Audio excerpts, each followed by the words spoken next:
আপনারা সবাই জানেন দেশনেত্রী বেগম খালেদা জিয়া এদেশের মানুষের জন্য কিভাবে সংগ্রাম করেছেন।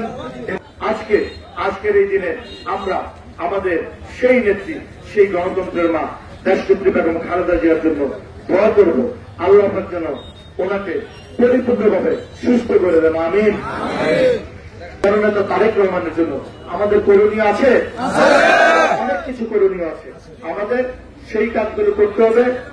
আমরা সেই কাজগুলো করার মাধ্যমে আমরা 31 দফা বাস্তবায়নের মাধ্যমে আমাদের নেতা জননেতা তারেক রহমান যে 31 দফা ঘোষণা করেছেন, সেই 31 দফা বাস্তবায়নের মাধ্যমে এদেশের জনগণের পাশে থাকতে হবে, জনগণকে সাথে নিয়ে কাজ করতে হবে।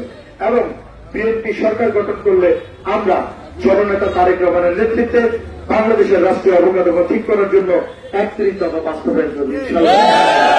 আপনারা জননেতা তারেক রহমানের জন্য তিনি যেভাবে দেশ ও জাতির কল্যাণে এদেশের মানুষের জন্য কাজ করছেন, যার নেতৃত্বে এদেশের অভিনব একটি স্বাধীনতা অর্জিত হয়েছে 5 আগস্ট, সেই নেতা বিএনপির অ্যাক্টিং চেয়ারম্যান আমাদের নেতা জননেতা তারেক রহমানের জন্য এদেশের প্রধানমন্ত্রীর নেতৃত্ব দিয়ে কাজ করে যেতে পারেন, আমিন। আমরা মরহুম আরাফাত রহমান কোকোর জন্য দোয়া করবো, আল্লাহ যেন তিনাকে জান্নাতুল ফেরদৌস দান করেন। আমরা শহীদ প্রেসিডেন্ট জিয়াউর রহমানের জন্য দোয়া করবো, আল্লাহ যেন তিনাকে জান্নাতুল ফেরদৌস দান করেন।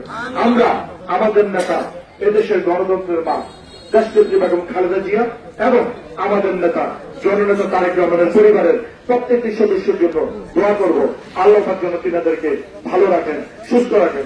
আমরা দোয়া করব আমাদের নেতা জননেতা তারেক রহমানের নেতৃত্বে 17 বছর গণতান্ত্রিক আন্দোলনে যে সকল ভাই বোনেরা প্রাণ হারিয়েছেন, শহীদ হয়েছেন, আমরা সবার জন্য দোয়া করব, আল্লাহ যেন তিনাদেরকে জান্নাতুল ফেরদৌস দান করেন। যারা আহত হয়েছে আমরা তাদের জন্য দোয়া করব, আল্লাহ যেন তাদেরকে সুস্থ প্রদান করেন। আর আমাদের নেতা জননেতা তারেক রহমান বলেছেন, যারা বিগত সময় কাজ করেছে, মাঠে ছিল, তাদেরকে মূল্যায়ন করে পথ চলতে হবে। আমি কথা দিচ্ছি, যারা বিগত সময় হ্যারাসমেন্ট হয়েছেন, রাজপথে ছিলেন, কাজ করেছেন, কারোর কাছে আপনাদের মূল্যায়ন থাকবে না, থাকে আমার কাছে আপনাদের আমি আপনাদের মূল্যায়ন করবো, ঠিক আছে? আপনারা যদি কোনো ব্যাপারে আপনারা মনোক্ষুণ্ণ থাকেন, আপনারা আমার সাথে কথা বলবেন। আমার নেতার নির্দেশনা আছে যে যারা বিগত সময় কাজ করেছে, আন্দোলন সংগ্রামে ছিল, তাদের মূল্যায়ন করতে হবে। সংগ্রামী ভাইয়েরা শোনেন, আপনারা একটু সহনশীল হয়ে সবাই মিলেমিশে কাজ করেন। আমাদের নেতা বারবার একটি কথা বলে, আপনারা শুনেছেন, জনগণের সাথে থাকুন, জনগণের পাশে রাখুন, জনগণকে সাথে রাখুন। আপনারা জনগণকে সাথে নিয়ে কাজ করুন, জনগণকে পাশে রাখুন। আপনারা মাথায় রাখতে হবে, আপনারা এমন কোন আচরণ করা যাবে না, সেই আচরণে কোন সাধারণ জনগণ মনোক্ষুণ্ণ হবে। আপনারা এমন কোন আচরণ করা যাবে না, যে আচরণে সাধারণ জনগণের খারাপ লাগবে, মন খারাপ লাগবে, ভালো লাগবে না, তাদের কোনো ক্ষতি হবে, এটা করা যাবে না। আমি বলে দিচ্ছি আপনাদের সবাইকে, সকল নেতৃবৃন্দকে আজকের এই দিনে আমি বলে দিচ্ছি, আপনারা সবাই সজাগ থাকেন, অন্যায় থেকে বিরত থাকেন।